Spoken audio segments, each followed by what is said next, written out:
Hi, I'm Gary. This is episode 73 of EV Musings, a podcast about renewables, electric vehicles and things that are interesting to electric vehicle owners. On the show today, we'll be looking at why people think they need so much range in their car when, in reality, they don't. They really don't. Before we start, I wanted to let you know that I'm putting together a round table episode for the end of the season, same as last season.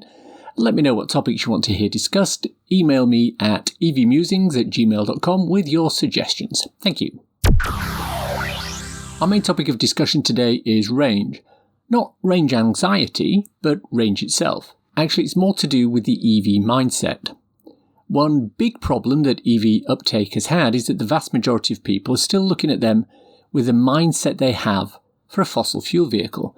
We've talked about this before in the episode entitled The Narrative, link to that in the show notes. At its basic level, it boils down to the fact that oil companies have brainwashed people into thinking that the only way cars work is if you can drive them hundreds of miles without stopping, and then drop into a filling station and fill up in a few minutes. So now people are looking at EVs and seeing two issues with this. One, they can't drive hundreds of miles, and two, they don't refill in minutes. But we need to look at this from a different point of view. Recently, a German newspaper polled a number of fossil fuel car drivers and asked them two questions.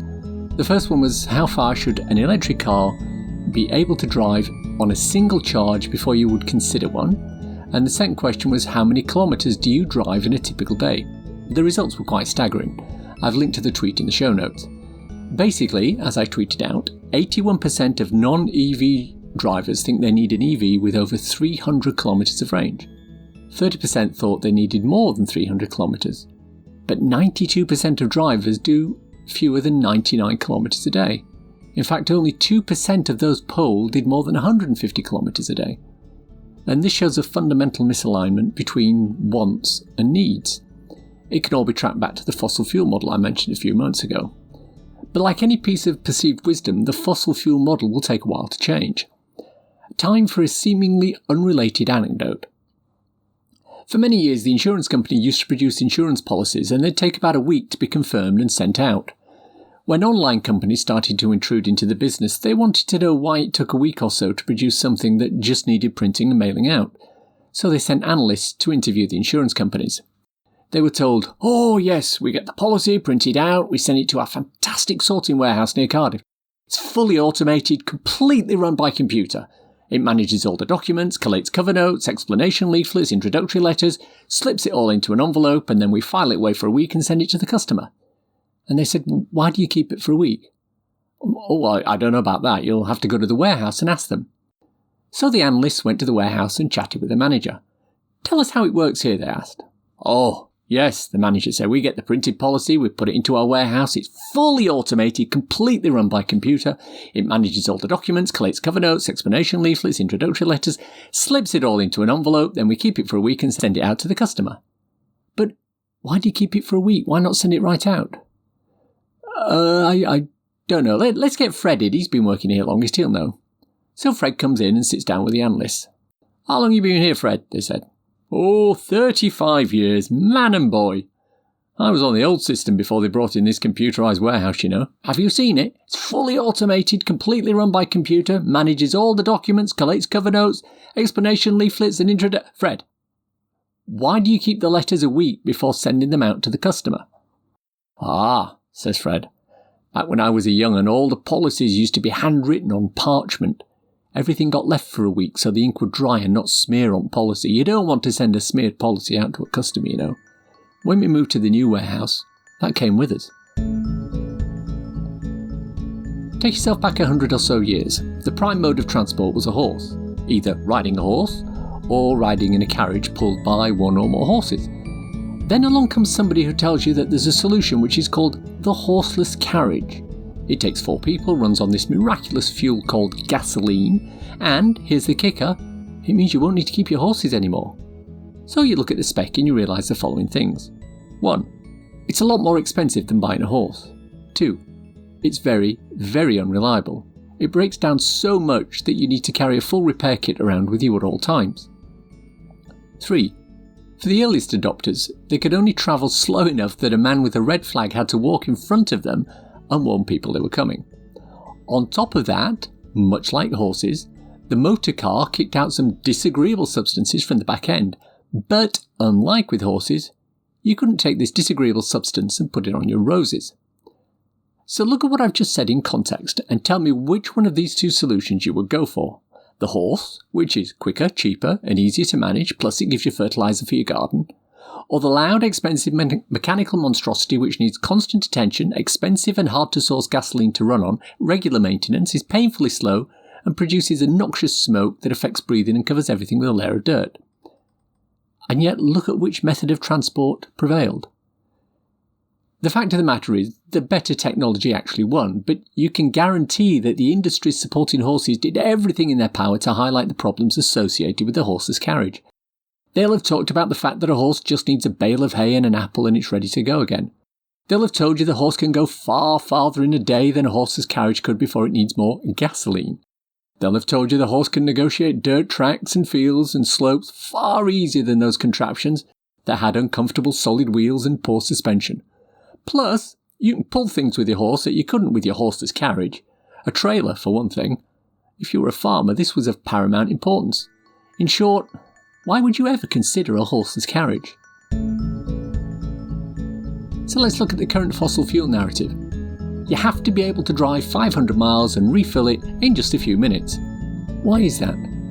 Is it because quick refueling is the best way to put energy into a vehicle? Or is it that because there's no way you can produce that fuel at home, you really don't want to spend a long time sitting at a petrol station filling up? Remember, fossil fuels are explosive products. There are laws and regulations governing who can handle them and how they can be dispensed. That's why you can only sell petrol at a filling station. Nobody under the age of 16 can use a pump, and there has to be an emergency cut-off switch in the shop in case there's a spill and a fire. But still, we have hundreds and hundreds of fires at filling stations every year. Knowing that, would you want to spend any more time there than you needed to? Of course not. And that's one of the reasons why refueling a car only takes a few minutes. Because it really has to. But remember, for the privilege of using their filling station, the oil companies are going to charge you upwards of £5.20 per imperial gallon at December 2020 prices in the UK. The amount of money people are spending on fossil fuels to keep their cars running is unbelievable. At one point, the largest cheque ever written was from British Petroleum to the taxman to cover the tax payment it had on its profits. That's the sort of money big oil is making. But let's look at this from a different point of view. Draw a line across a sheet of paper from left to right and split it into 24 equal sections. Now that's a typical day. At the left it's midnight, in the middle it's midday, and at the right it's midnight. Now fill in all the time in which you're actually travelling in your car. Now fill in all the time your car is sitting stationary, doing nothing. Now if you're a taxi driver it will show a different result, and don't worry, we'll come to you later. Now if you're driving a fossil fuel car, put a little dot at every point in the day when you can stop at a petrol station and fill up your car. Do you notice something? The dots always coincide with the times you were already out driving. Now let's do the same for an electric vehicle. On the timeline, draw a horizontal line under all the times at which your car could be charging. Notice that it corresponds to all the times your car isn't actually driving anywhere. So look at this from a logical point of view. Would you much rather have a vehicle that gets its energy as a function of taking time out of the small percentage of time you're driving? Or would you rather have a vehicle that uses the time it's stationary to take on that energy? Literally plug it in and leave it. But I don't have a home charger. Well, sure, not everybody does. But I'm guessing you go shopping, or, pre-COVID, headed to work in your car. And I'm betting your car either sat in a car park at work or in a car park at the railway station for, 8 hours every day, right? I'm also betting that your commute from home to the railway station was less than about 5 miles, am I right? Which means on a car with a 100-mile range, you could do that return trip 8 days in a row and still have around 20% left in your battery. And I'm betting you probably head to the supermarket once a week to do some shopping, right? If you shop at Aldi, Lidl, Tesco or Morrison's or some Waitrose stores, chances are there's a store near you that has a charger in the car park. Or if you go to the local shopping centre, I'm betting they put chargers in their car park, right? The Oracle in Reading has chargers on the top floor, as does Festival Place in Basingstoke. The Meadowhall Centre in Sheffield has dozens of them. I went to a great Yorkshire EV meet there last year. There are 8 in the Bullring, Birmingham, 2 in the Gate, Newcastle, chargers in the Merrion Centre, Leeds, and countless other locations around the country. And that's not counting the commercial car parks in the city that also have them installed. So instead of having to stop your 500-mile drive to specifically take on more fuel, you can do your regular drive, plug in when you're not using the car, and let it charge by itself. And let's not talk about having to physically stay with your vehicle while you pump petrol or diesel into it, shall we? Now, if you drive a taxi, the situation might be a bit different.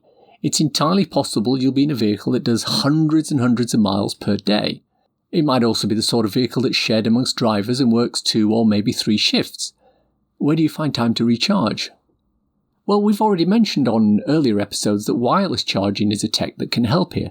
Taxi ranks can be equipped with induction charging pads that allow you to literally stop on top of them while waiting for a fare and, with the right tech setup, charge at up to 80 kilowatt charge speed.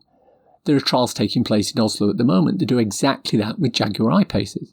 The underlying tech for that's quite straightforward, and putting induction chargers in taxi ranks is something local councils can do relatively easy if there's a political will. Induction charging is fine if you're running around town, but what if you're out and about taking a customer from, say, Swindon to Gatwick Airport?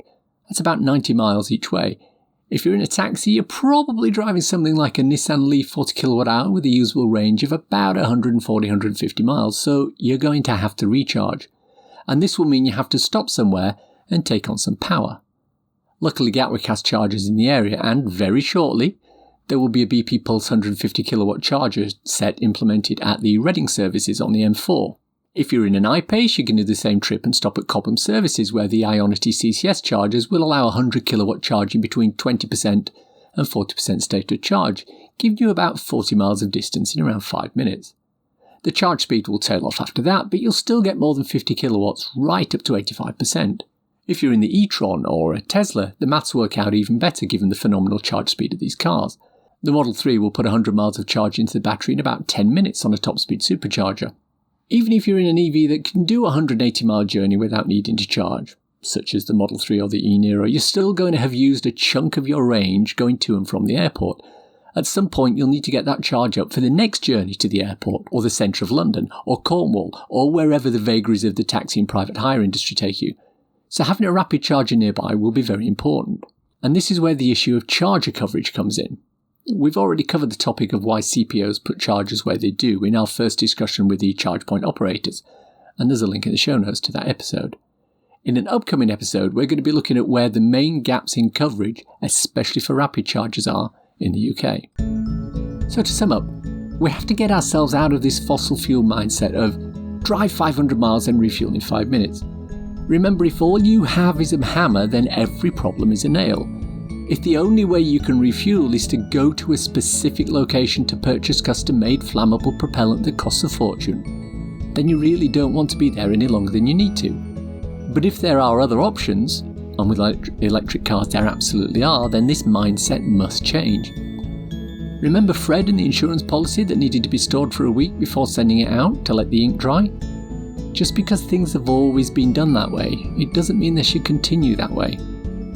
You know, at one point the only way you could watch movies was by going to a theatre and paying money to sit in a dark room with a load of strangers.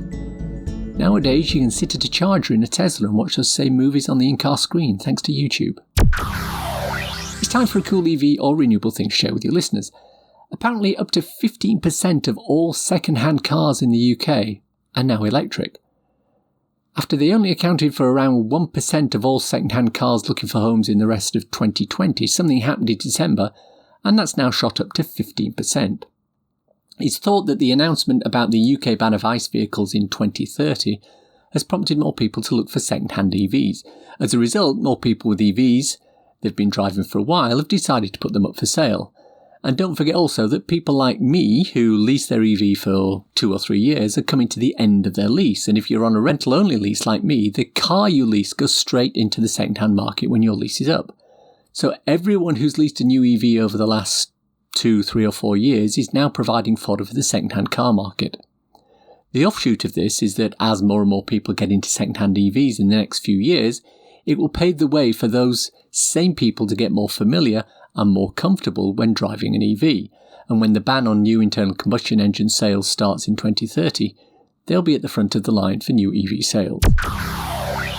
And that's the show for today. Hope you enjoyed listening to it. If you want to contact me, I can be emailed at evmusings@gmail.com or use the EV Musings Twitter account, MusingsEV. If you want to support the podcast and newsletter, please consider contributing to become an EV Musings patron. The link's in the show notes.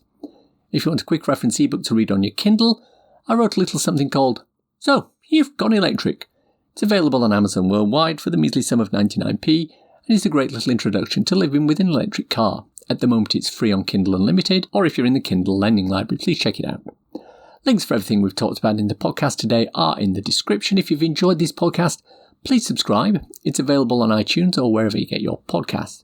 If you don't mind, please leave a review, preferably 5-star, as it helps raise visibility and extend our reach in search engines. Thanks as always to my co-founder Simon. You know, he's looking to get into home security. Thinks there's a market for remote monitoring of people's houses using CCTV cameras, coupled with artificial intelligence to determine what's happening and sending out the police if needed. He reckons it'll work with just him managing a whole estate. In fact, he can monitor everything from his phone. It's fully automated, completely run by computer. Thanks for listening. Bye.